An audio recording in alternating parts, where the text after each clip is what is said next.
It's like it's 7 p.m. somewhere. Yeah. Yeah, that's his excuse. Yeah, no doubt. Hey, welcome. We are live on the Beatppl Podcast.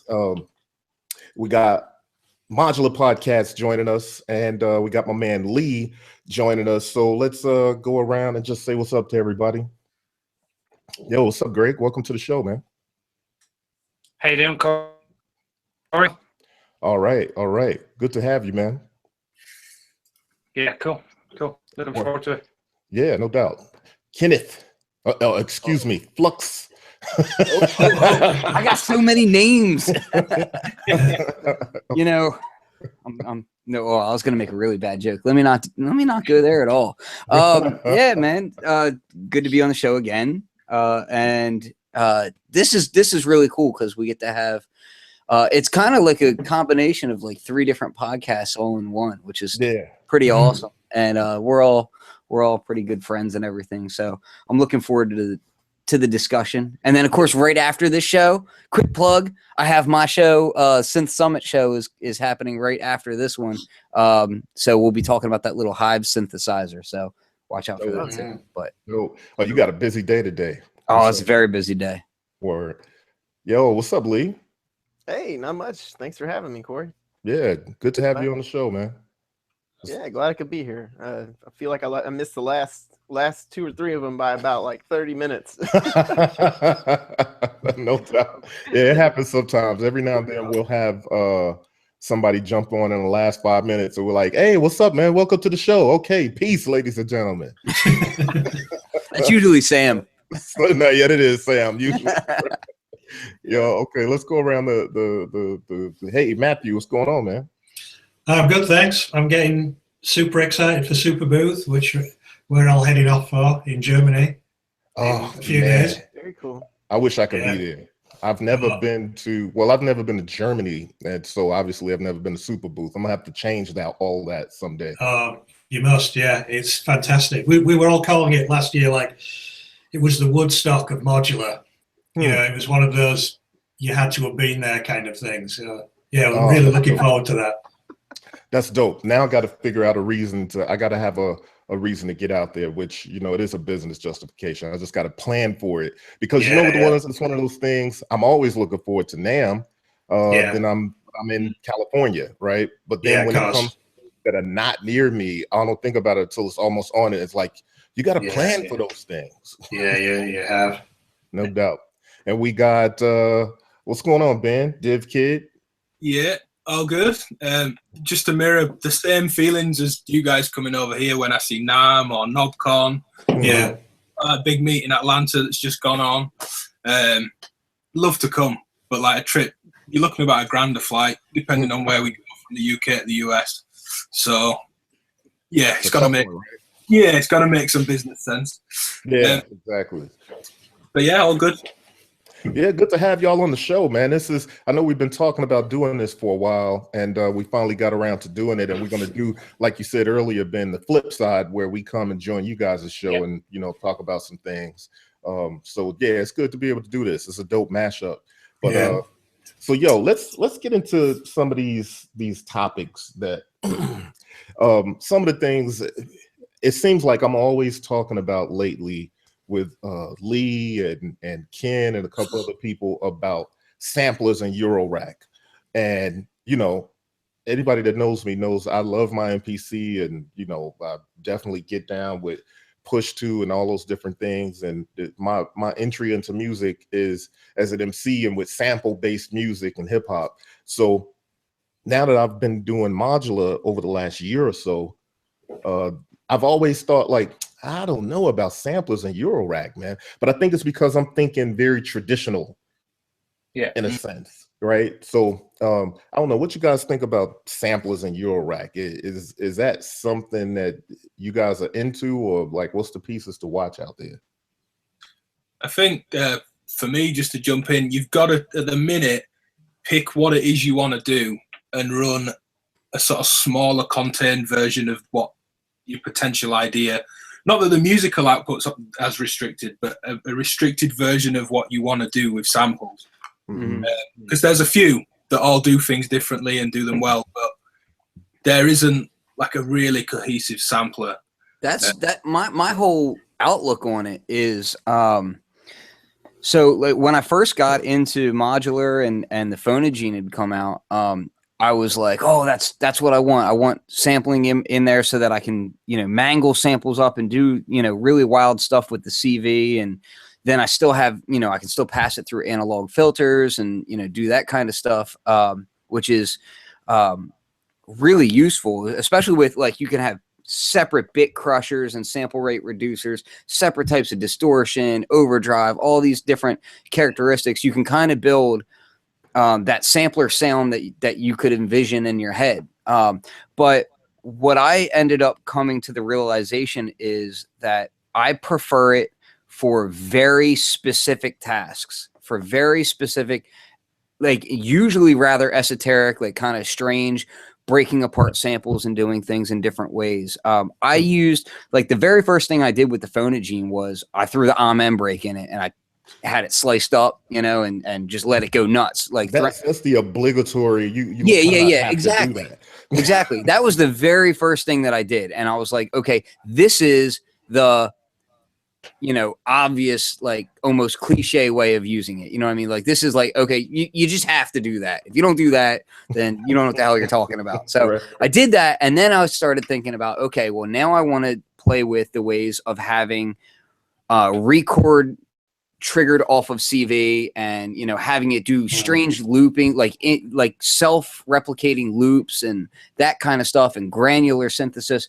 But the problem that I always kept coming back to was that I couldn't really store what I was doing, and it was very much record it in that take, and then it was pretty much going for forever, which is cool in its own right. But I found myself wanting to do way more for the cost of how much these samplers cost. Like I wanted to just be able to utilize way more. And I come from that background of MPCs and, ASRs and that sort of thing, where for not much money, you can do a ton, Mm-hmm. So the goal would be like CV control over every parameter that I could possibly want of something like Machine or an MPC or MV88000, all that kind of stuff. I want CV control over everything. But what about something like Bitbox though, right? So Bitbox seems to, and mind you, I don't know a ton about like Bitbox except for, I've watched some videos and, kind of touched it a couple times at NAMM or Perfect Circuit Audio, but it has a lot of CV control over a ton of different things. Bitbox ER301. ER301 is another major one. Mm-hmm. Yeah, I was just going to say the 301. I think maybe the only one. So I mean, that thing, what's that, like 16 in and outs, something like that? What, the ER? Yeah, the sound. You have 12 inputs and you have 4 outputs that you can stereo link. But then isn't there like an A through D set of inputs or something as well? You might be right there. And yeah. In fact, I thought that was all assignable like inputs that you can record sequences basically you would have control over your parameters, that bottom right hand section there, and then your main outputs are actually going to be on the top section of that, where you have those link buttons that you can do stereo chaining. Yeah. Can the bottom right ins and outs also be audio as well as CV? That's correct. I believe that's correct. I'm pretty sure that you can run effects or run audio links into the bottom right hand section, and depending on what your settings are for the channel, apply delay and certain effects. That I think there's a reverb algorithm being worked on. There's a heavy list of to-dos on that. Oh yeah, that dude is constantly working on like stuff that, what I'm concerned about though with the ER301. Here we go. Yeah.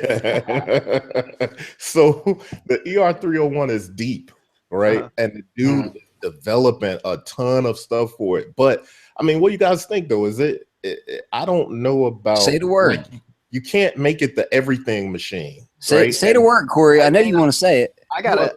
I mean, what, the menu diving? There it is. Yeah, yeah. I'm not really with all the menu diving. I don't know about that. That can be a turnoff when it's too much. I don't mind going into menu for a little something here and there, but yeah, I don't know about that much. I think that's the major difference between something like something like a Phonogene or Morphagene and something like a 301, or I haven't used the Bitbox and I haven't really watched too much on how that works. But I think that's a major difference, because even if you look at like an MPC, right, which does sampling really well, people are really familiar with it. If you were to give that to a modular guy who's never used a sampler, like a desktop sampler before, he would pull his teeth out just in frustration, because it's all menu diving. Like an MPC is the menu dive champion. You know what I mean? Like it's all menu diving. So if you're going to do that in Euro and you want something that is like a complete solution, it would be the size of my entire rack. You know what I mean? Like you would have to have so many parameters that would be controllable. If you're going to do, especially if you're going to do more than one voice, I think the way that if you look at the sort of the design paradigm up to this point of samplers within Euro, they're very much as a sound design tool. Yeah. Whereas obviously the MPCs, etc., are sampling and organizing tools. So it's almost like you need, what the forte of the Eurorack samplers is quickly manipulate and mangle samples. But then you also want to sample the samples that you've just kind of manipulated. But I think that's the beauty of, I don't think someone should be trying to make some MPC Eurorack equivalent. It's like, that'd be ridiculous. It's almost like to embrace the sound manipulation properties of the Euro and then organize it elsewhere, because you can just do it so quickly. Yeah, exactly. And that's where it gets really interesting when you see something like the MPC X with the CV built in, because then you start seeing things where you're letting the MPC do what it does best, but you're also able to integrate your CV and whatnot. I've been using I don't have it in there now. I'll put it in a different rack, but that ES8, I've been using that in conjunction with Machine, and like the writing is on the wall for deeper integration there. But man, like it's so cool when you can set up like Reactor and have Reactor doing all this stuff. You can have samples going in and out and, being controlled, start and end points, grain size, all this kind of stuff directly from my modular, and basically once I set up a template, I set that up, and then I can set up like a mapping on either Machine or on Push 2 or any one of my MIDI controllers, and really I don't have to touch the mouse at all. I can still control the parameters of the software that I need to, but I can control it all right from the modular, which is awesome. I've been using the ES8 a lot lately as well, and I've had it clocked with Ableton and used Ableton Simpler with that. Because it's all clocked and it's all in time, you can pull samples straight from your modular, because you're recording it straight into the ES8 as well. It's all clocked from the ES8, and then you can just fire it back and keep loops going in real time. That's what's up. Dope. And that's what's dope. The integration of something like the Expert Sleepers ES8. For those that don't know, right, there's interfaces. So, all right, there's tons of sequencers and samplers you can have in your Eurorack, but then there's interfaces by Expert Sleepers that'll allow you tight integration between your Eurorack and your DAW, your machine users and all those different kinds of things. So I think that's probably one of the best solutions to be able to have that kind of integration out here at this point. And to speak to what I can't remember which one of you all said it, but I think it was maybe Matthew, where you mentioned about, something to the point of, when you got those samplers, it's meant to be what it's meant to be. It's not necessarily meant to be what like an MPC is meant to be. Yeah. So you learn at that point that you have to kind of use. So admittedly, that's one of the things that I struggle with mentally when I think sampler. I'm almost like, call it something else. You know what I mean? But at the same time, what I do know, it's a sampler in your rack. So that's a bit different. And honestly, I've been really kind of smitten over the Morphagene, and I like that for reasons that those are things that I don't do in the MPC, and necessarily can't do in an MPC. Yeah, for me, it's like it seems pointless trying to replicate those kind of things. It's just like it should be embraced, the immediacy of what the modular realm gives you. That you can control things over CV. It's like it's the unpredictability that always attracts me to that particular area. Because every time you fire it up, you boot it up, it will do something slightly different, or it will do something completely different. And that's a bit that should be embraced, as well as other equipment that when you do turn it on, it does do exactly the same thing as the last time. That's also good. But I just think it's when you try to push one into the other's realm, it's almost like I always find, well, what's the point? What's the point? Right. That's true. And so, that's the thing. Actually, that's what I love about modular in general. Like just the idea that it may not do exactly the same thing that you did last time. You may not be able to get exactly to what you did the previous time. So, I think that is what's dope about it. And I got to say that the kind of dreamy stuff that I've been hearing people make with Morphagene and the granular stuff that it can do. What's some of the improvements that Morphagene has over the Phonagene? Well, you say it's much higher quality, basically, but much lighter. Which is a major thing, because that was another thing for me that, like, I had it, and I want to say, don't kill me if I'm wrong, but I want to say it's somewhere between $500 and $600 for the Phonagene when I had it, at least. And it was like I was getting really, like, lo-fi is great when you want it and horrible when you don't. And there was a point where I kept feeling like, okay, I spent all this money to do this, and I'm like, man, it just felt so niche and so lo-fi that, like, I loved it for what I was doing. I used it for specific projects, but beyond that, I was like, I can't justify it. Like, I was just like, the low fidelity of it and whatnot, I just couldn't justify keeping it. And I was using it as I don't know if it's a hidden mode or whatever, but there's like a live loop mode in it where it's broken echo. That is the mode that I used it more often than anything else, and it's like a sound on sound tape emulation. Yeah, and then but once I got clouds, you can do a very similar sort of thing with clouds if you set it up right. And I was like, wow, like, I found myself, I had 2 clouds, and I was like, well, I'm just using it as an echo more than anything else. I can't justify keeping it if that's all I'm doing with it, which it can do a lot more and be a lot more fun. But what are some of the other improvements with the Phonagene? The time lag, Morphagene, I mean.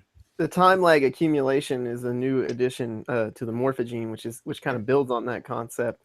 And touching on what we were just talking about before about the higher quality, it sounds phenomenal. I mean, imagine having a high quality Phonagene in stereo. Yeah, having fun with your broken echo mode.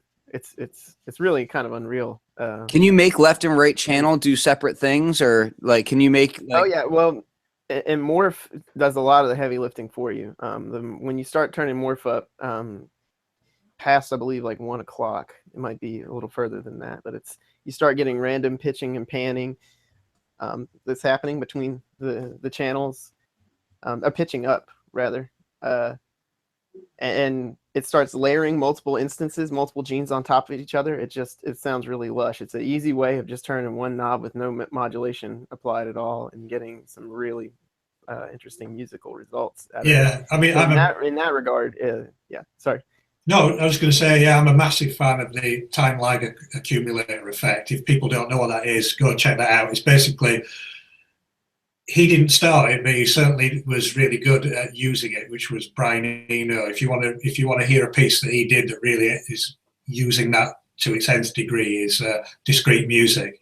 It's basically where he took 2 reel-to-reel tape decks and fed the tape from one of the reel-to-reels. Rather than going onto the second spool, they took it to another machine round that spool, and then the gap between them is the delay. Yeah. That's really cool stuff. Yeah, it's great. And that was one of the reasons why I love the Phonagene was, because you can really treat audio as like a linear stream that you're just mangling and messing with and having fun with, and using your CV to do that. And it's fantastic for that. I got one of these. I had to find it. Okay. I got one of those stash, eh? Yeah. I got this cool like field recorder, tape recorder, right? And my plan is I had planned to already have enough time to do it, but apparently I'm busy. I wanted to CV control the tape on it, and it's actually really similar to what the Phonogene does, but the Phonogene goes a step further with the slicing and the granular aspects of it, which is really fun.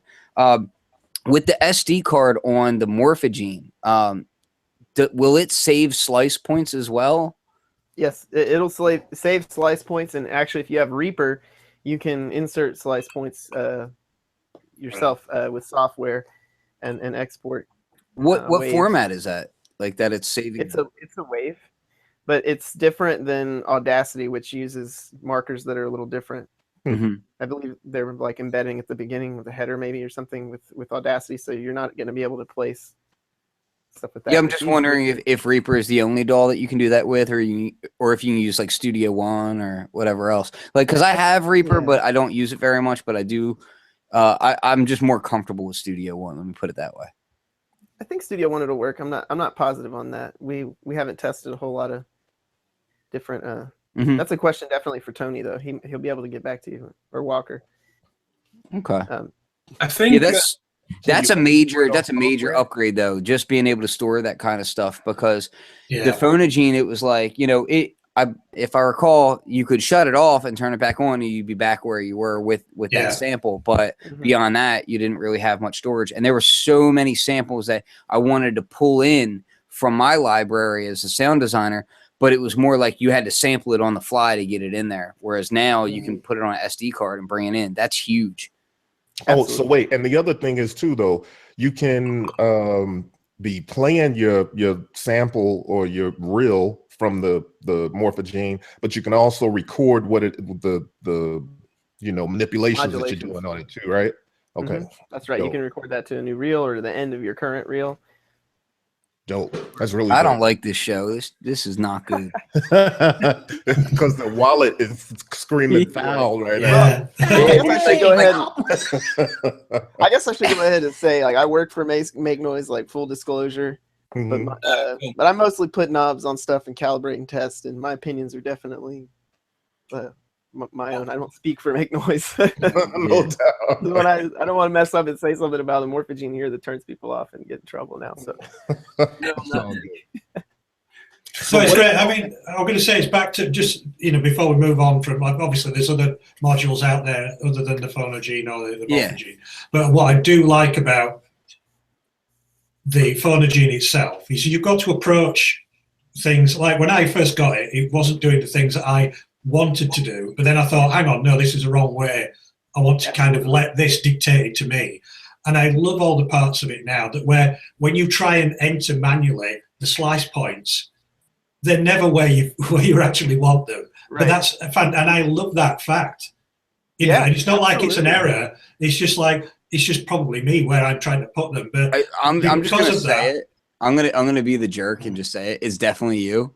Because like on the Phonogene, well, like keep in mind, like I'm a finger drummer, so like and I've been using this stuff like in that method for a very long time in a very specific way. But like I found that on the Phonogene, when I was slicing stuff, like I was able to really get it, like. And that's the other thing is like a lot of the older samplers that I really love are the ones that, don't have a waveform display like the ASRX and the MPC 3000 where you use your ears, you know what I mean? You get these kind of dirty samples, meaning like you're catching a little bit of the air before the sample, or you're catching a little bit late and cutting a transient. That's the kind of thing I mean. Just getting that little bit. Kind of accident at the beginning. I love that. Yeah. And then also the thing I really liked about the Phonogene, because I have two Phonogenes that I use for stereo splicing. But one of the things that I figured out early on was like being able to crank the gene size. So your gene size is really small, and then using slide to just go backwards to the loop, and then just hear every little transient and know exactly where you're going to be placing one of those. That's a really handy way of doing it too, to get it more precise. But to Matthew's point, It's always better to me, especially now that I'm using two of them, like one for left channel audio and one for the right. Yeah. To mult it and just tap with the pressure points to set my spots, my splices. And yeah, it's probably that. Yeah, exactly. It's probably like back to his point there. It's about not having a waveform display. Because you would normally go, all right, that's the beginning of the transient. Let's go right up to there, smack. Exactly. Nice clean end. Where this, you are getting like that space before and things. And yeah, just happy accidents with it rather than being so clinical. And to me, that's part of the crucial part to hip hop and what I do with the modular in general. It's just all about those happy accidents. Yeah. And all the sort of music concrete and tape manipulation, all the ideas are based as well. Like, there's no grid on a reel of tape. You know, you can't go like, right. You know, you can get good at it, but it's hard. There's no visual. And so I think it's interesting. I mean, for me, the modular, I'm like you, Corry. I don't want a menu dive. Even if I don't want to go on the computer, I'm sure all of us are fluent enough to do stuff fairly quickly on whatever DAW we use. Whether we want to is a different thing because we've all got gear and whatever. But I'll turn the laptop on if I've got a really specific task. You know, I think the modular for me still. I think the Morphagene's changing this in the way that SD card slot can pull so much stuff in and be recallable, but still have the happy accident side of the Phonogene. But I think for me, the modular's better seen as an audio buffer. Yeah. In terms of the samples, a bit like what Ken was saying, is just treat it as this sampler is this window in time. Either a live performance or a studio performance that you capture and then manipulate somewhere else. Like Matthew said, take away the organizing and all the like production side, and just this sampler offers me X amount of tracks, X amount of time, whatever processing. And that's it. And I find that really exciting. So it then just becomes another thing that's gone when I turn it off. Yeah. What do you think about the so like the Bitbox, right? It's got like a what is it, like a 4x4 grid on it, right?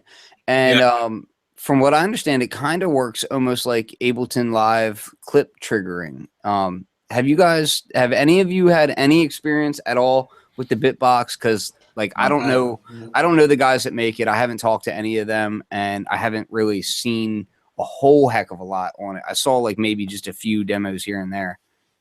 I've not seen anything at all with it other than the NAMM stuff. Looks great. And I have a friend that texts me twice a week, if not more.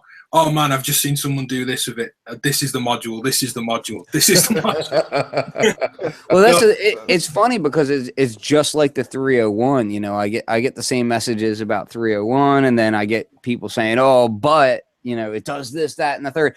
These things are so personal. Like it's such a it's definitely sampling preference. is a really personal thing. Like almost like how some guys will love one filter and hate another filter, you know, when it's the reverse for other people.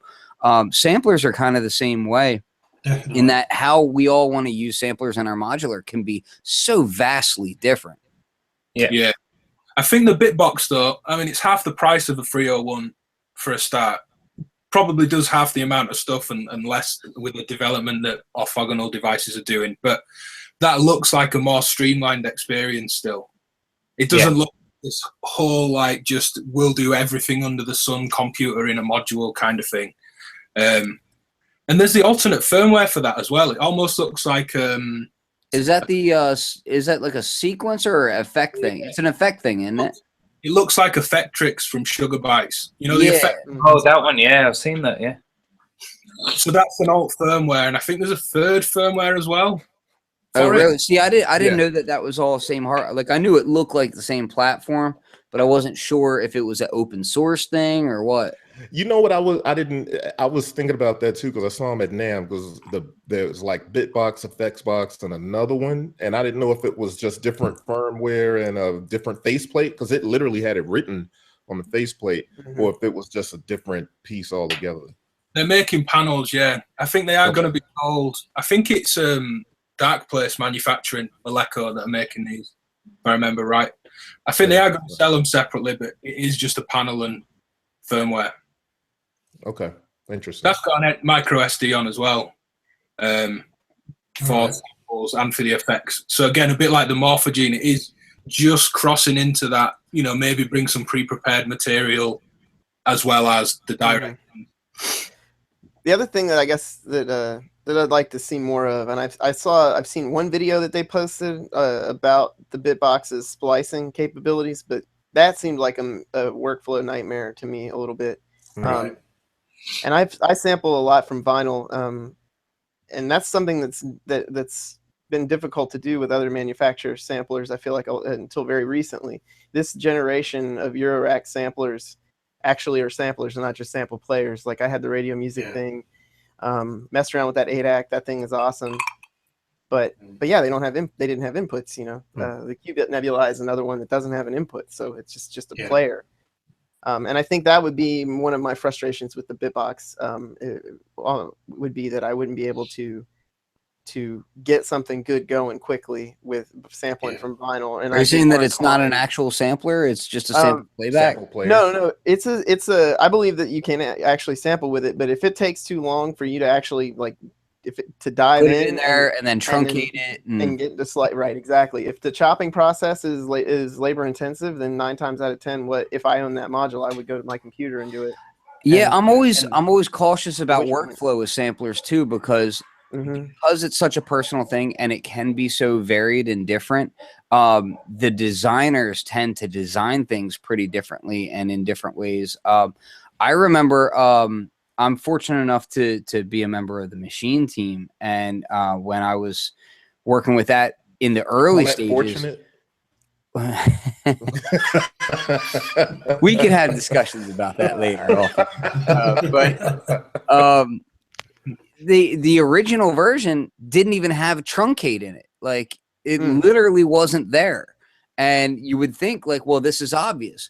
But the thing is that people use these in such different ways that what might be an obvious workflow to one person is an obtuse workflow to another, you know? Right. So whereas, you know, and I'm not speaking directly about Bitbox here. I want to preface that. But when I say, you know, they may have methods of working with samples, organization, ways of editing the sample, ways of playing back the sample, meaning like forward and reverse looping, granular, all these different things that one person might say, hey, well, it has to do this, you know, and the other people might be like, well, that's not exactly what I intended it for at all. And I think that's where things like the Phonogene, Morphagene, Time Safari, you know, these other you know, modular samplers come in, because, you know, something like a Phonogene and a Time Safari are way more focused. You know what I mean? Like you do have a fairly focused, and even with that focused outlook,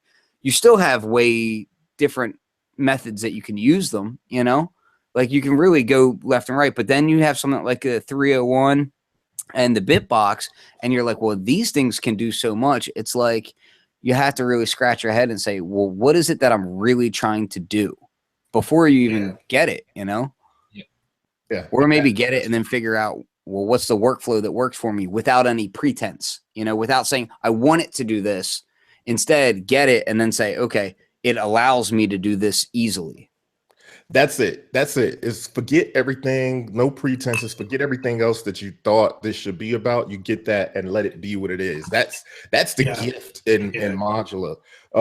So we spoke about the Bitbox and a couple other things, but who's got the assimilator in mind? Anybody looking forward to checking that out? I already know Ken's probably going to dance over there about that. I've pulled up loads of stuff off Modular Grid to potentially talk about. In fact, I'll replace my face with an image of that. That's one of the things I'm looking forward to chatting to those guys at Super Booth about, because they said audio rate phase modulation on the inputs. So like it sort of rings DX7 over audio samples in my mind. Because that is rather than FM modulation. Not that we're all going to make cheesy 80s piano sounds, but Yeah. Well, we can't. hey, hold on. Before you go saying that, you might want to remember that, like that vape music and whatever is in style now. So like that cheesy 80s sound is no longer considered cheesy 80s, and it's now like the new wave of music. Yeah, I've got Seedbed one. I've got the phase distortion down. If anyone wants to start a vaporwave band, but no, yeah, like you know what, you bring up a really great point, because I mean it's right in the name. You know, it's a phase modulation sampler. So to me, it's like you can come at it with this preloaded notion that, okay, well, it's the guy who made the SP1200, you know, it's the guy who made the eSynth sampler, and this that's and what that. a lot of people are coming And at I it don't with think that it's thought. going to be that at all. Like, I think it's going to be something totally different. So I'm really interested to see what it actually is, but I'm not going to prejudge it beforehand, because I have a feeling that it's not going to be what a lot of people are expecting. Let me see. No well, doubt. it made me think.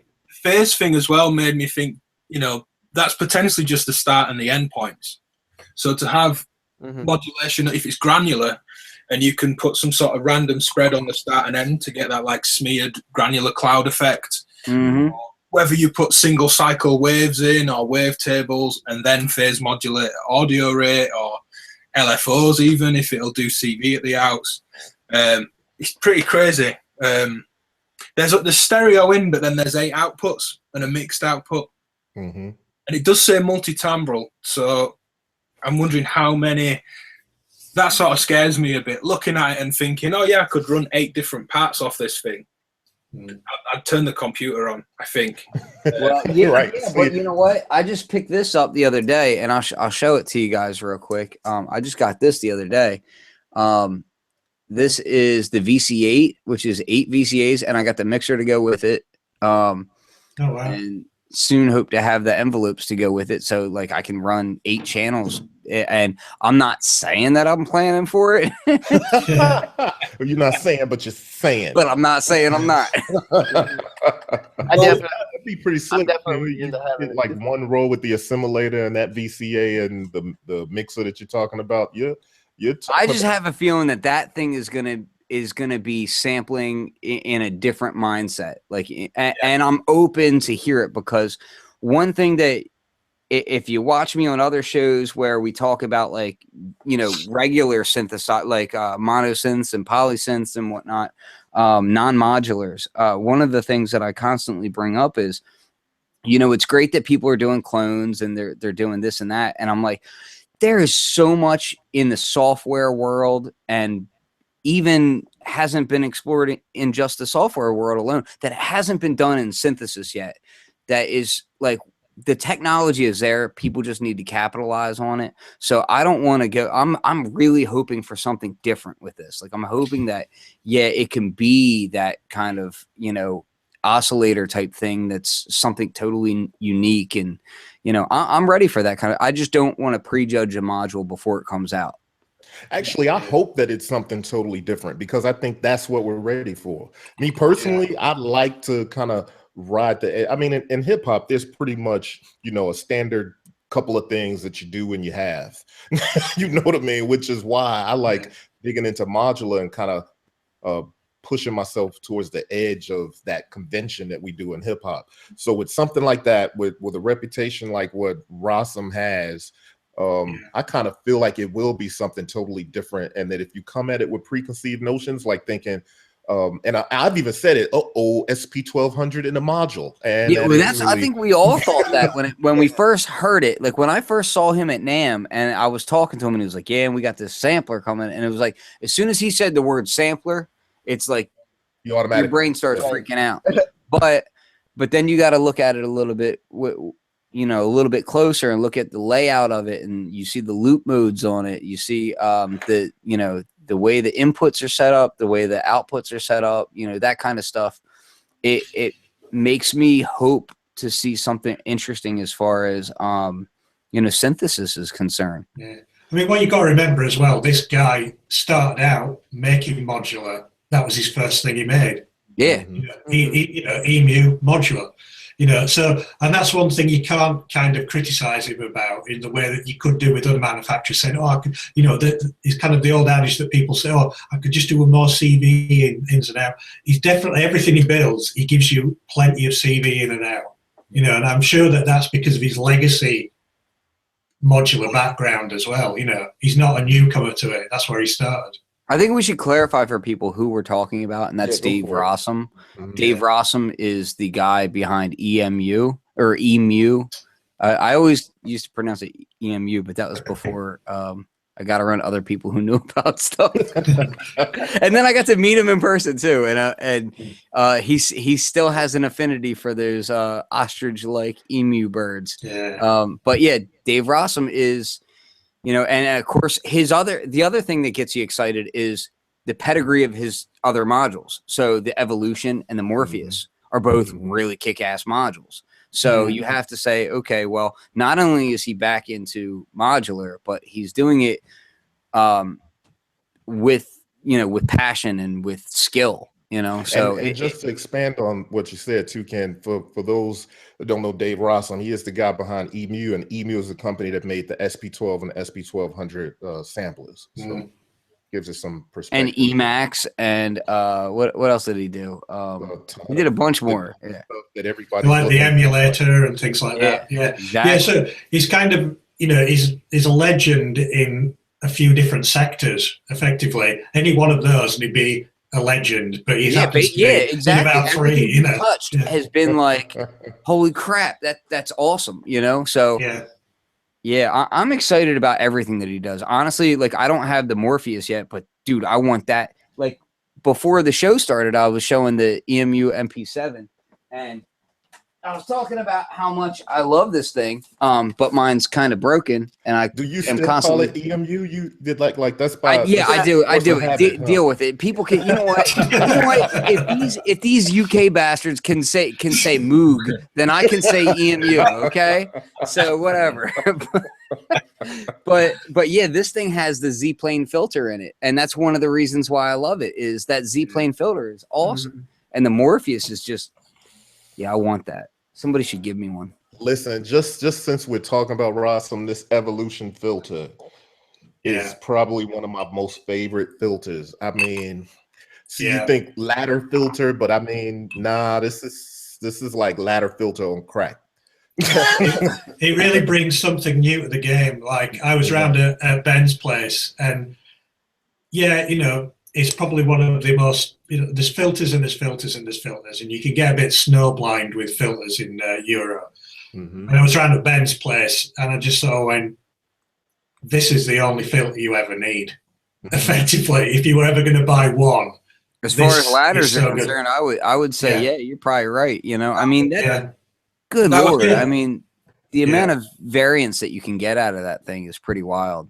Well, that was the Morpheus filter that Matthew was on about, but everything because it has so much in that thing. Absolutely. I agree with that. Well, super fast playing with that, and then your stuff that I've seen you do, Corry, with the Evolution ladder filter, that just fills me with sort of excitement for anything that he can do. Right. I mean, you're never ever going to buy one filter. I mean, obviously that's just an exaggeration, but it really did grab me when I saw it, and it's taken a long time for a filter to kind of grab my attention for a while, and that's what I like about the stuff that he's doing. He's just not replicating things in the past and going, oh yeah, I made the Morpheus, let's just stick that into this module. He's really taking it somewhere again. That's a t-shirt right there, man. Never ever gonna buy just one filter. See, that's what happened when great minds get together, right? Things happen. T-shirts happen. T-shirts happen. That's right. Yeah. So we were talking about just before the show started. I'm gonna jump around. I want to get around to all-in-one units too, but it kind of feels like the next thing that makes sense to talk about, since we talk about Eurorack Samplers, is like I kind of want to get you guys' thoughts on the MPC X having CV. And like what kind of things that may be ushering in, or what your guys' thoughts on it just in general. Anybody? Yeah. I don't give a jump. Well, yeah, I mean, yeah, like I say, we do this on our show. We talk about a ton of stuff off camera and then go, we should have said that. Yeah.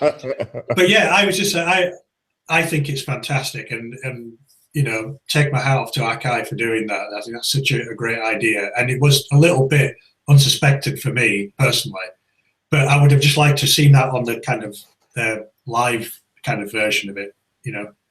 Yeah, that's one of the things that I think I've mentioned a couple times and that we spoke about like before the show. Yeah, you're right. I think that's a big miss. And I know some of the guys from Akai watch the show from time to time. So hold the presses, put CV on that live, man. Hey, Corey, can I talk about what I had basically discussed with you? Like, we discussed this a while back, but yeah. So the Live and the X to me are brilliant in design because it's rare that somebody makes a sampler unit and then has like a light version of it, and I have to have both. And they did something brilliant, and that is they put a LiPo battery in the Live. So if I want to sit in the car or if I want to take it to a show, I can do that. And they didn't do that in the X, but they gave it CV. So if I want to have it linked to my big system, I can.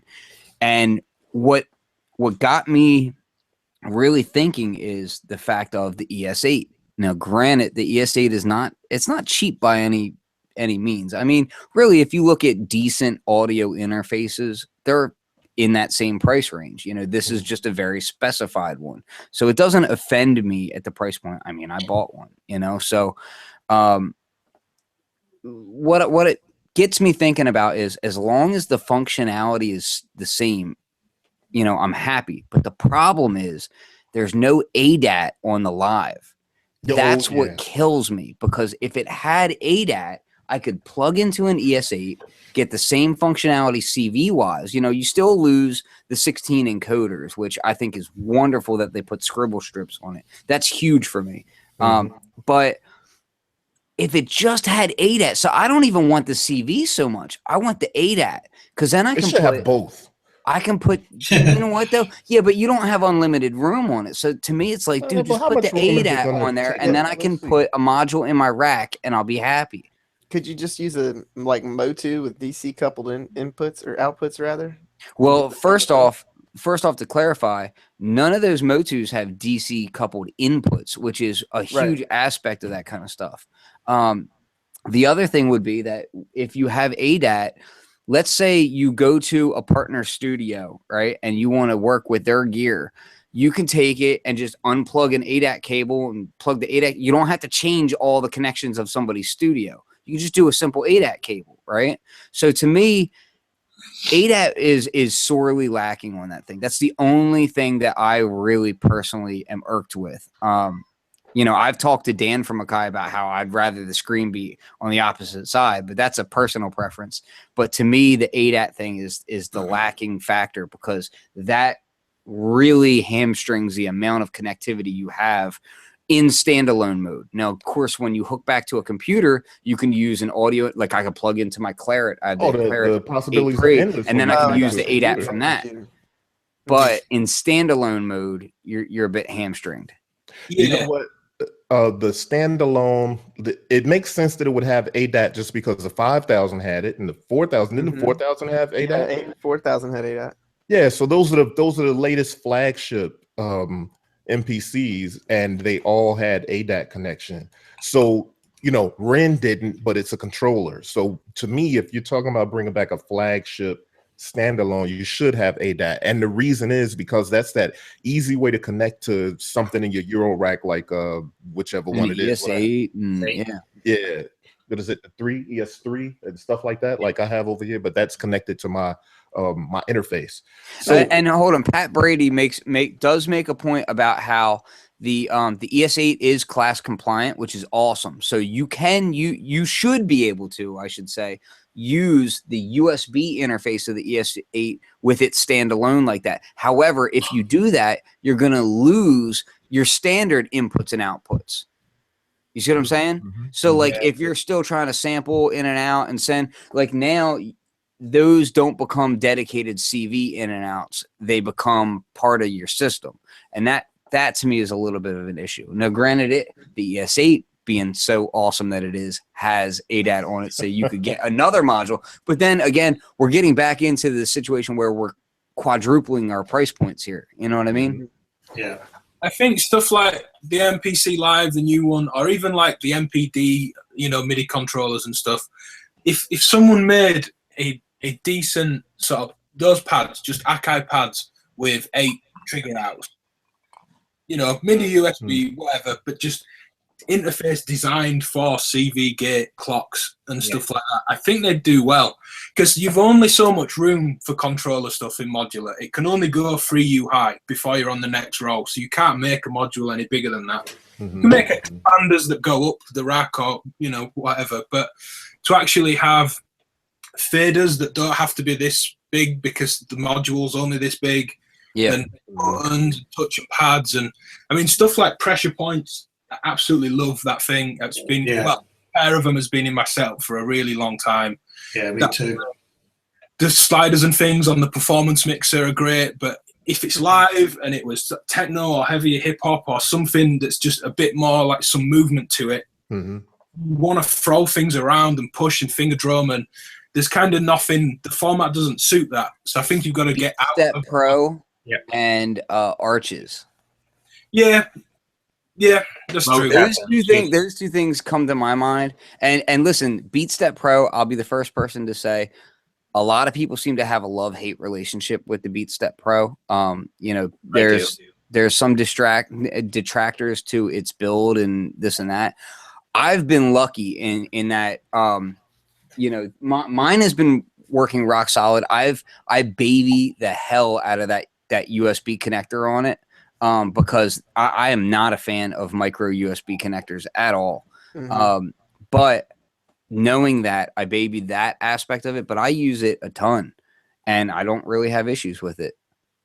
You know what? I've got it, as I was just flashing it up on the screen. It's literally there. And for some reason, I don't use it for all that. I think it's almost a distraction by all the things it does, like 8 pads, 8 gate outputs, and that's it. I'd be more into that in a smaller size, like a couple of knobs on, like a pressure point's not in modular would be cool. Without having to, I mean, I have a skiff, it's buried away, so I won't grab it, but a skiff that's all controllers, joysticks, pressure points, touch pads, stuff like that, and it's really cool. But some of it's just not quite big enough because we are restricted to that 3U thing, or if you only want a strip of 4 buttons, it has to go in a 3U panel, so lose that workflow. You maybe just what the other one is, Livid. They do that DIY thing that they have. Yeah, they do, don't they? It's almost like a modular controller, isn't it? You can add bits to it. And it also interfaces with Eurorack power and whatnot, I believe. Like they're specifically designed to work with Eurorack as well. That stuff is cool, but I'll be honest with you, like I said it, but it doesn't really speak to me. Like that stuff isn't. There's something about the Livid stuff that is really cool, but is not for me. And I think part of it might be that I am an asshole to my gear. Like what does that mean, dude?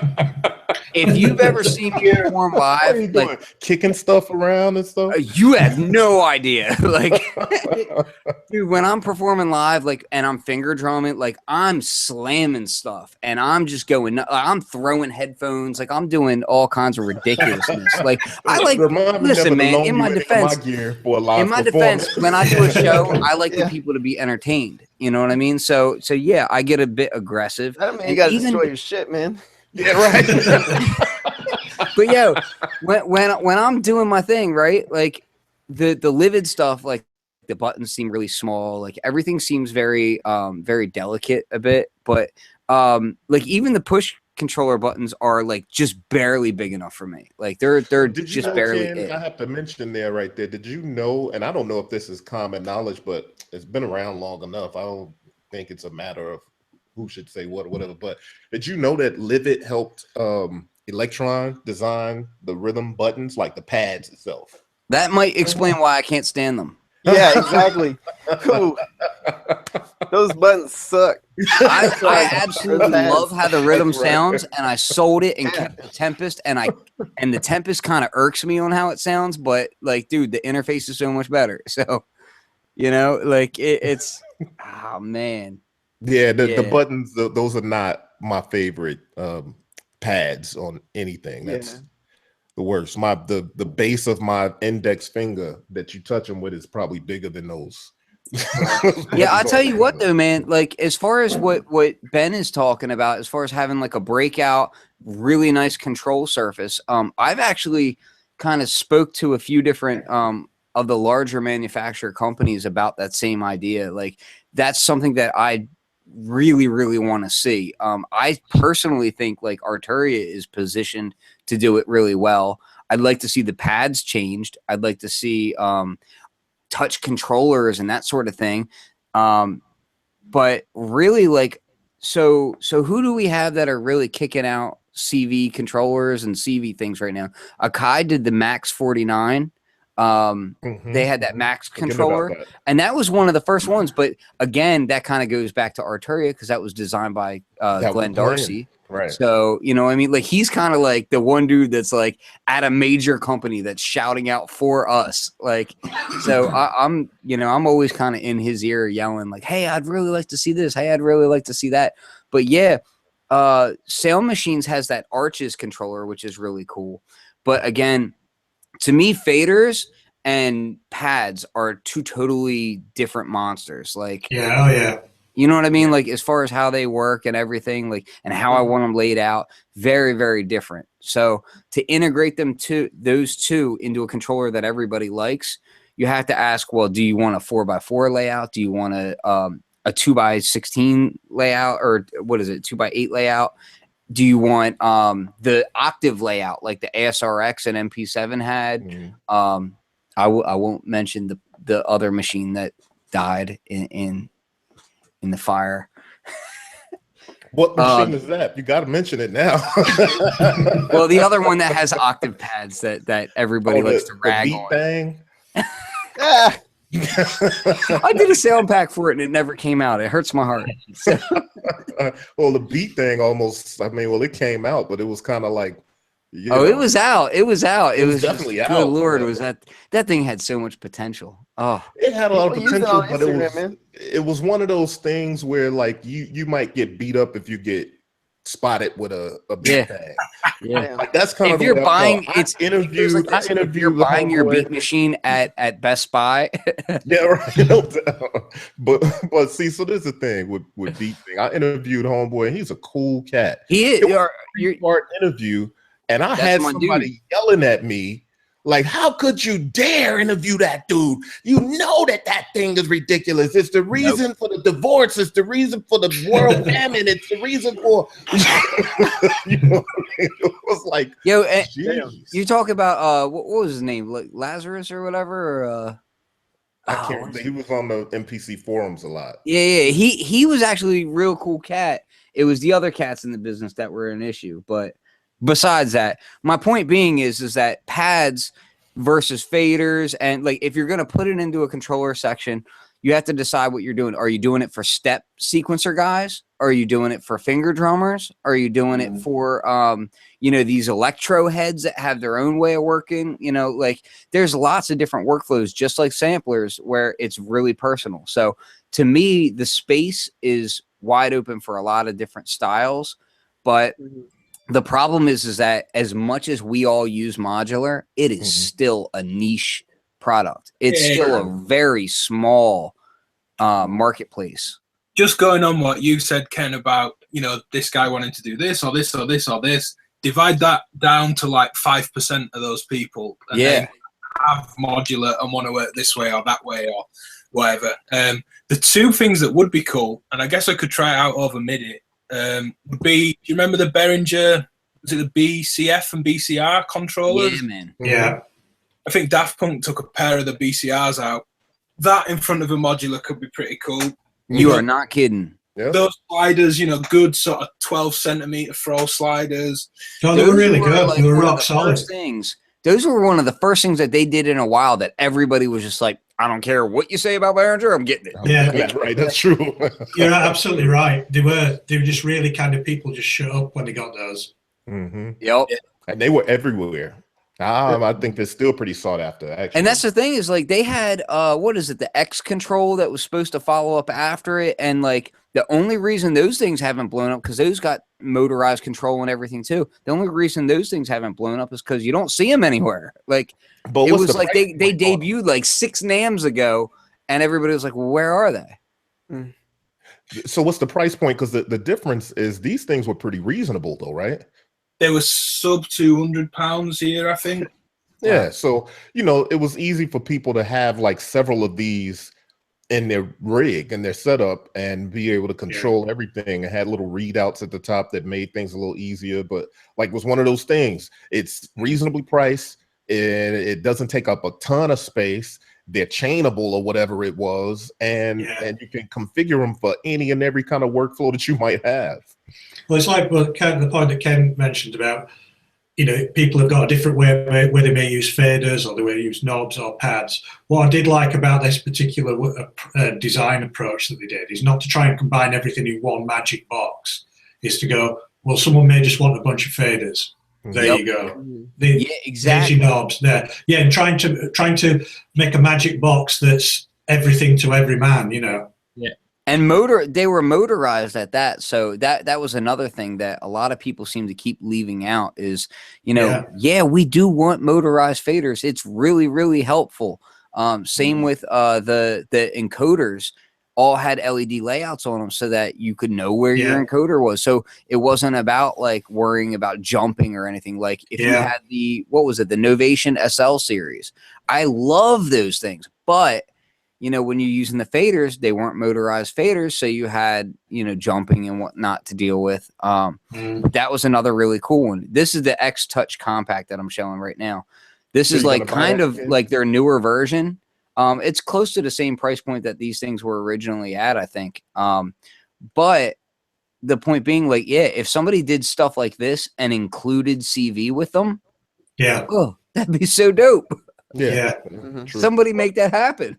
But when I see like that Behringer there with the sliders or the old BCF, the one with all the knobs on, you're not going to get 32 CV outs on the back or something like that. But it seems like massive by Native Instruments that have macros, and there's plenty of soft synths that do now.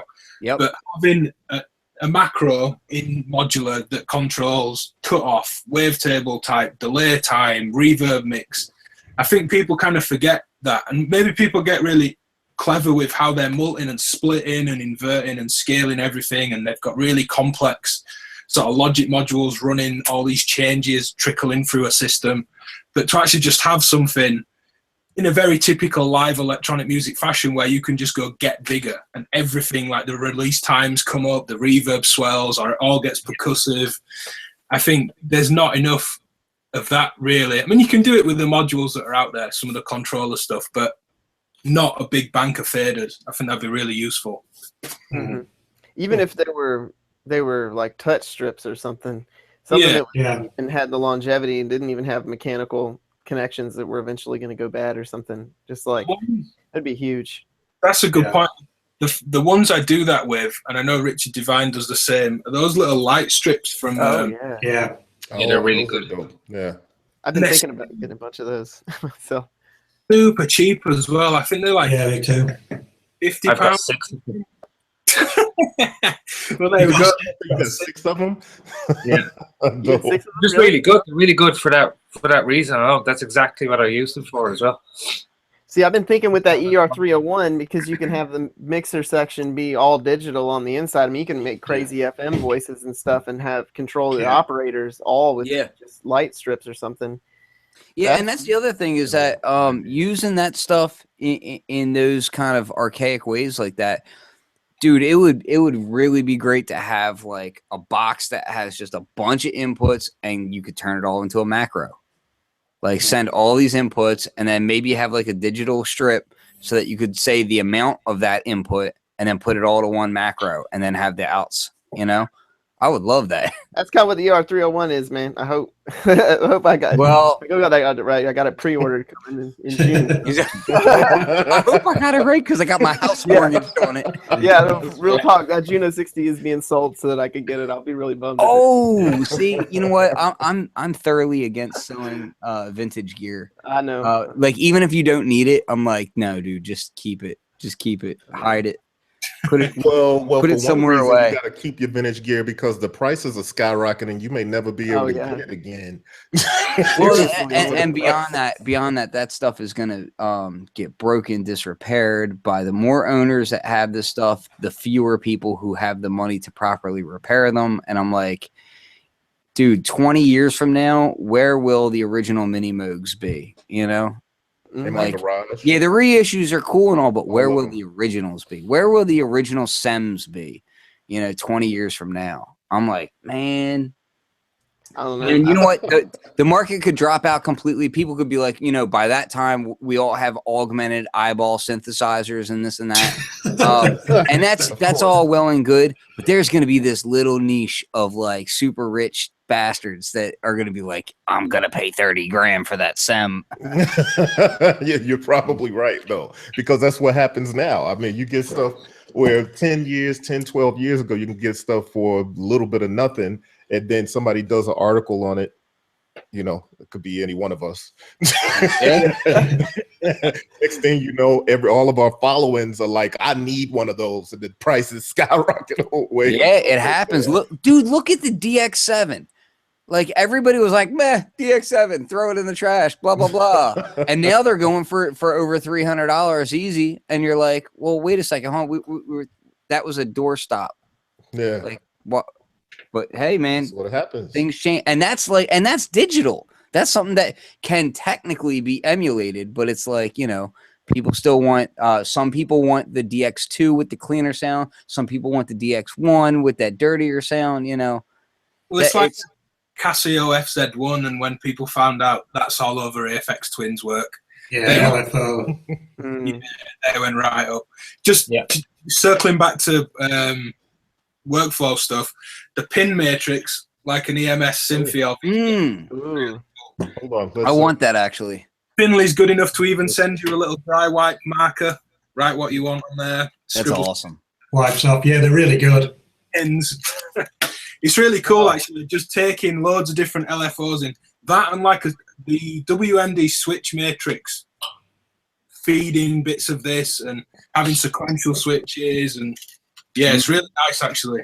Yeah, that's very cool. Yeah, I've actually been considering getting one of those for a while, just because it's really cool, and especially if you have like, loads of different voices and you want to just send modulations out in different ways to those voices and that kind of stuff. The other one is what was it? The RYO paths. RYO paths can do some good. Granted, it's way less. Way less pathways than a matrix, but it's really cool to have something where you can send a bunch of things into one thing and then kind of manipulate what's coming out later on, I like paths for that. It's not a one input, multiple output or multiple input to one output switch. I'll pull it up, sat here with Modular Grid open. I like that you can have. I was about to ask, what is that? Okay, let's see. So it's a switch that's got inputs to go forwards or backwards in terms of clock. So you can make it step back and forwards. It'll do 2, 3, or 4 steps. You can CV control it instead of clocks forwards and back, reset and hold. You can do all that on the switches. But it's like Ken was saying, you might have multiple voices and think, I want to take the modulation from voice 1 and modulate voice 3. At the same time, swapping over the envelope from voice 2 to voice 4, and everything switches like sort of round robins around the outputs. Yeah, I've got one right up in here, right up at Pachow. Yeah, super useful. Like my sound effects? Yeah, the sound effects. I had to use a Phonogene to make that sound effect. So, hey, let me, we were going to talk about all-in-one units, but I don't think that's as fun as the stuff we've been talking about. So Can I just say, Studio Electronics should really send me a Tone Star. Yeah, They should send all of us Tone Stars. Yes. well, Those sound awesome. Dude, I want those since so we're gonna bad. Get into that, then I may as well say that I got a special delivery of a Tone Star, the only one that exists since we live near each other. Mark St. Regis brought me to check out. Oh, nice. I told my wife I should move. Yeah, you should be in California, man. It's the Tone Star. You've just been talking about abusing and divorcing equipment and getting drunk and mistreating it. Hey, I never said getting drunk. You said that. I don't get drunk. I don't know what you're talking about. Drinking bourbon and slapping the equipment around. Never, not me. I'm not that dude. Hold on. No, there. All right. So this is it.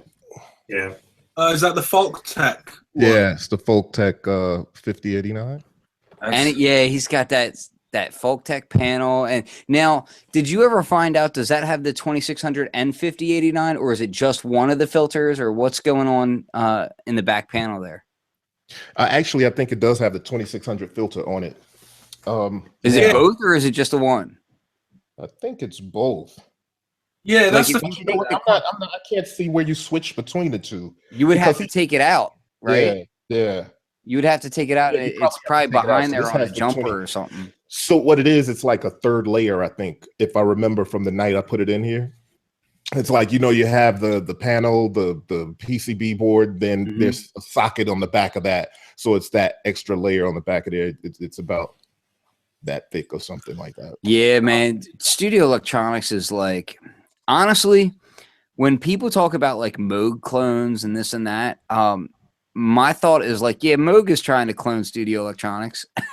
Like, they do that sound so well that I'm just like, yeah, I would rather have that than a Mother 32 any day. Yeah. It's true. Well, that's the thing with me and Greg had some good time on a. Well, just cut it there. We had some good time. Yeah, don't say any more about that. With the original Tone Star, which is the ARP style filter, which sounded amazing. Obviously, they've got the new Juno one, so they're swapping out these sort of classic filters. Bboytech's not someone I imagine for filters at all. Yeah. So what does the Bboytech one do differently? I don't know that it does. It's just the panel. I think it's the panel. Yeah, it's just. I think it's just the panel design. It's just a really cool, sexy panel design. Yeah. It looks. On that original Tone Star, incredible. That original Tone Star from being at yours, Ben. The thing that I really liked about it was the drive on it. We drove it a lot. I mean, my friend here, you can get some proper Wazdo stuff out of it, which is kind of what we got going when we were there. And the envelopes into it as well. It's perfect for that kind of stuff. You're right. Really rich. Well, it was at Super Booth last year, wasn't it, Ben? When we went up to see those guys, and we were they had it in the rack, and we were thinking, oh yeah, synth voice in a panel, yeah, weren't that really interested. Yeah. And then when they turned it on, it was like, all right, yeah, this is something special. Yeah, and there's stuff. I mean, their rack units are phenomenal. Like, their sound has always been, the truest sound. So yeah, their stuff. I'm kind of I've been messing around, and Ben knows this. I talked to him. Not Eurorack, right? You're talking about the Yeah. I'm talking about their 19-inch rack. Yeah. So like the SE1, SE1X, Omega Code, all that stuff is ridiculously awesome. And they started as basically like a Moog repair company. Like they started as guys that were just repairing mini Moogs, and then they went on to start turning mini Moogs into the MIDI Moog, which was a rack unit that was controlled over MIDI, and then they went further and further and further. But if you ask me, like their evolution of sound of like the raw filters and oscillators and that kind of stuff, there's something about Moog that, people can say whatever they want about, okay, this person's trying to do that sound and this sound. If you turn a Moog filter, I don't care which version either, like Slim Fatty, Sub Fatty, or Mini Moog or Voyager, doesn't matter. Like if you go low on the notes with their oscillators, they sound so thick and huge in a way that most oscillators don't. Like most like even like a square wave oscillator, you'll get like this kind of sharp clicky sound. Their stuff has like this big booming sound at the end, you know?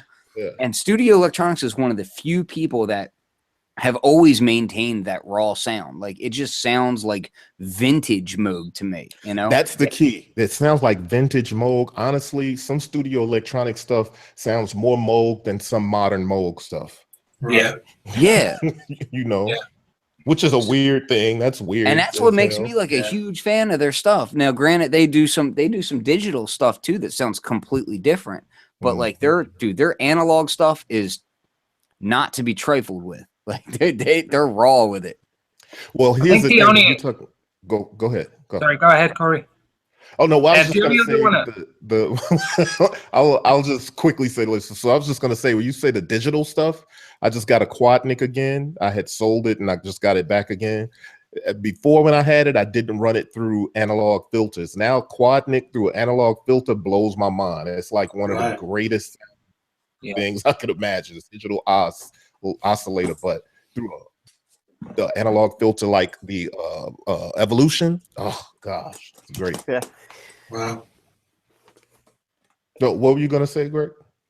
I think the only other one you're saying kind of more Moog than Moog. The only other one I heard like that, and I borrowed Ben's for a while, is the BirdKid stuff. Oh, the BirdKid stuff, really? Yeah, because I've heard good things, but I've never touched one or seen one in person. So I'm interested in that as well. Ben has one there. I borrowed this for a while, and I was. How do you guys feel about the AJH? Because I don't have that either. Oh, amazing. Man. The AJH and that BirdKid's. Jesus Christ. The AJH, I think, is the best synth voice I've ever heard. Wow. Yeah, it is incredible. I hate you guys. You're just making my wallet hurt. Honestly, it really is something different. It really is. He really does know his stuff, doesn't he, when it comes to that?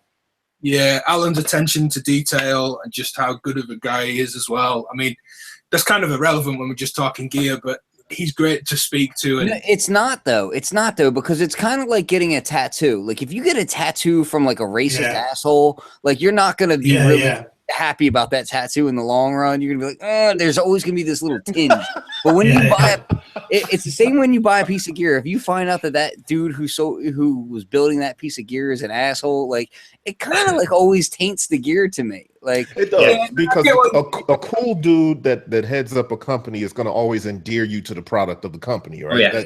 That's I mean, it may seem like a cliche, but it's definitely, you can feel that his passion is in his product, and he's really done his homework, and they just fit right, don't they, Ben? They just fit really well in stuff. That's awesome. That's good to know. It's seriously good to know, because those are some modules that have been kind of like on my hey, I'd really like to check that out for a while list. His ring modulator is just something else. That's really brings something different to the party. Yeah, it's really like, forget what you think you know about a ring modulator. Is because I thought, ring modulator, it's quite a simple effect. His is amazing.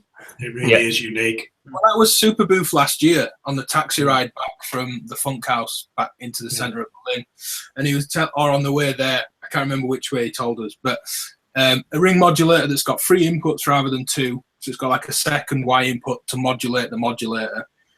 2 sub generators, but the subs, like when you get square wave subs and they're just really fatty and thick and too big to use in a mix, I think at something like 120 hertz, it's a perfect sine wave sub.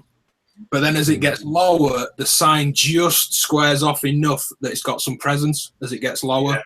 But it's never a square wave. It's never that, like Ken was saying, that clicking low. It's smooth. So you get the 2 sub generators, and then it's 5 channels of CP3 bass mixing that clips. So you put asymmetric clipping. Yeah, so you put something in to the ring mod, and usually, like FM, you take it so far that you lose the fundamental, you lose all the low end, you're left with this dissonant, clangorous. Yeah. kind of stuff that's good for percussion, but a bit too atonal for most things. You can bring all the fundamental back in the sub. It's really warm and thick and fuzzy, and yeah, it's such a good module. What's it called? Is it just ring modulator? What's the SM ring mod. SM ring module? Yeah. Yep, you have to look into that. Yeah, I'll pull it up just for a second. Okay. Just, yeah, absolutely killer bit of kit. I mean, like I said, I know, yeah, the person does affect it. Ken's completely right about that. But taking Alan out of the equation and just talking like raw sonic quality, that AJH is absolutely stunning. Yeah. The mini mod voice, like the mini moog voice he came out with. Things like audio rate PWM, but then getting that to track pitch, so it's really musical and melodic, but all these overtones you don't usually hear in the Moog or Moog, seeing as Ken had a go at us all earlier. You know, even Dr. Moog says he don't care which one you call him, because part of his family says it one way and the other part of his family says it another. So. Yeah, exactly. He used to have a little thing on his desk, didn't he? So it was Moog, as in rogue. Yeah, right. That's right. That's classic. So, hey, man, I think, you know, we're obviously, I knew we were going to go over a little bit, and I think this conversation could probably go on all day. I appreciate everybody for stopping by the show. And I don't know where Ken disappeared to. He probably fell into some hole digging. So, well, yeah, he probably, but he has the bourbon on his desk right there. If you, you can see he's in it. A slump right under the desk. There, he's up under the desk. Just to speak on that thing, one NAMM we went to get these burgers, and it was like 4 or 5 of us there, and they had all these crazy milkshakes, and there was one milkshake with bacon and bourbon. Oh, yes. And of course Ken ordered that, right? Milkshake, bacon, and bourbon. Dead, gone to heaven. That was like, seriously though, man, if it had a patch cable in it, it would have been done. Yeah. But look, Ken's like, I can't taste the bourbon. I'm going to need another shot. And so Yeah, I always I have did. this image of him pouring bourbon into the bacon milkshake, saying this, mo bourbon, mo bourbon, mo bourbon. That was actually the image that you used on the first It the is. first Beatppl podcast. It was me pouring the bourbon into my milkshake. I love it. I'm sorry, man. Mo bourbon. I'm gonna make that my Mo ringtone for bourbon. when you call me. It's gonna say that. Mo bourbon, mo bourbon, mo bourbon. You know what? That was a good time though. But that goes right back into it depends on the people who make the products. You know, Mhm. you can trust listening to our podcast because we're all good people. That's right. And there's bourbon and there's coffee. Lee is not running down the streets like punching old ladies in the face. You can be assured.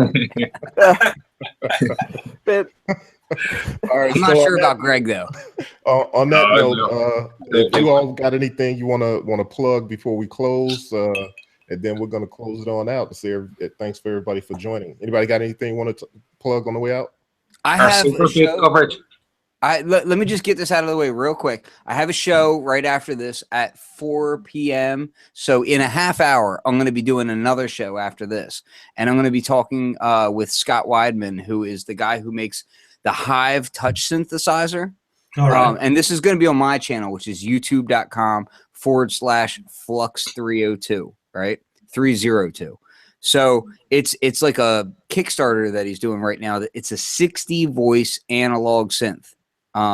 It's all touch plate and crazy. What's that? Wow. 60? Yeah, 60 voice analog synth, which Wow. I have not played it yet. But I'm gonna be grilling him like crazy about it because I'm super interested in it. Ask him if that's like some sort of additive thing. Soon as you say 60, I don't want to get deep into it because we're gonna be on there. If any of you guys want to join me on the show, feel free. I'll send you the join link. But yeah, it's I think it's like a single oscillator that's tuned to that pitch per touch. So there's an old Korg synth that worked like that. 61 keyboard and every oscillator. Yeah. I think it's kind of like that, but it's a touch plate, and it's Wow. only about this big. So very small. it's got like a hex keyboard and it's got a regular, traditional layout as Reminds well. me of a stylophone joint thing. Yeah, but I've seen some of the pictures of it. It does look good. Yeah, so I'm doing that right after this show. So that's at 4:00. And also keep an eye out on fluxwithit.com because I've got new drum packs that are coming out this week. So this upcoming week. So Greg, what you want to plug or say in closing? Just had to plug our Super Booth coverage coming from Thursday. We'll be putting out stuff from Super Booth. Oh, very cool. I'll be glued to it. No doubt. I may even repost some of you guys' stuff on Bboytech Report. Go for it. That was going to be our thing. If you want modular content covered by people that know modular, watch the three of us. Yeah. Dude, I'm hype about your coverage, man, because I know that Audio Damage is going to have their new modules there, which I'm super hyped to see. Well, it's the same as when you guys go to NAMM and Ken talking about modular with people and stuff. Like, I know what sort of questions you're going to ask, and I trust your judgment, and I know I know that you know what you're on about. So it's very different than a big channel going and just covering a bit of everything. And just saying, hey, tell us what you have, and then they just go. And it's the same coverage. It's by people who are using the equipment, talking to the people who make the equipment. Exactly. And that's what you need. And not being afraid to ask a couple of pressing questions if it doesn't look like it does something or it doesn't work, or just being sort of from a user point of view. Yeah, from Thursday we're going to have some stuff up live. We should shout out AGH and Steve at Fonk are helping sort of sponsor the stuff. There's going to be some ads from them, and they're helping out. Completely nothing to do with why we raved about the AGH. That's what I was just about to say. I was like, we should be clear that I knew nothing about that. Like when I brought that up, I knew nothing about that. I'm on record way before all that, talking about the AGH stuff and saying how good it is. Well, hey, good product is good product. You know what I mean? Yeah, exactly. And so, Lee, what about you, man? What you got coming up?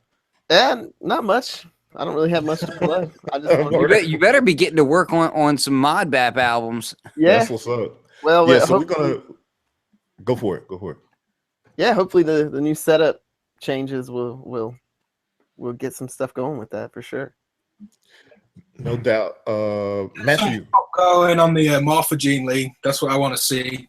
Morphagene. Yo, I want him to tell Tony to let Lee do a lot of hip hop demos for Morphagene. Yeah, dude. Message to Tony from the Beatppl Podcast. We want to see hip hop with modular. I'll tell him when I see Tony. I was going to see Tony in Berlin. I'm going to say, me and Lee have been chatting, and we think this is what that's classic. Is halfway where he's like, listen, me and Lee have been talking about this. Damn, y'all gonna get me in trouble with Tony. Lee's gonna come back like, hey, I got this pink slip. I hope I'm working for one of you guys now. Yeah. You guys That's right. Start paying my check. Exactly. This is how you get me on all your shows now. No doubt. So let's hey Matthew, what's up, man? You want to say anything in closing? Well, yeah, it's just going to be all about Super Booth for us three. And if it's anything like last year, I mean, I had the great privilege of when I was checking out of our hotel, I was stood next to Florian Schneider from Kraftwerk. Oh, wow. You know, and it was just like, yeah, I can go get run over by a bus now. My life is complete. It's like, that's it. I don't have to do anything anymore. Yeah, just being stood there next to him, it was just, that was enough, you know. This kind of stuff makes me want to buy a last minute ticket and just crash in the back of the Super Booth. Yeah. Thanks for having us on, Corey. It's been cool. Yeah, it's been great. Cheers, guys. We'll shoot some out, get you on the show with us and sort of cross. Yeah, definitely. Looking forward to it, man. So yeah, this is the Beatppl Podcast. I want to thank guys from Modular Podcast for stopping by. We're going to do this again on their channel at some point. And I want to thank Lee for stopping by, and Ken, thanks for bringing the bourbon.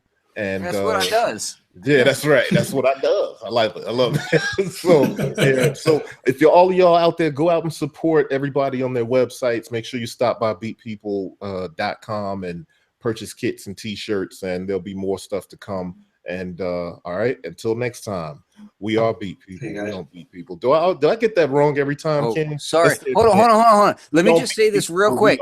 Yo, I want to apologize to people that I throw this to that are in Europe because apparently they don't like that. But in the US, this is a very enduring term.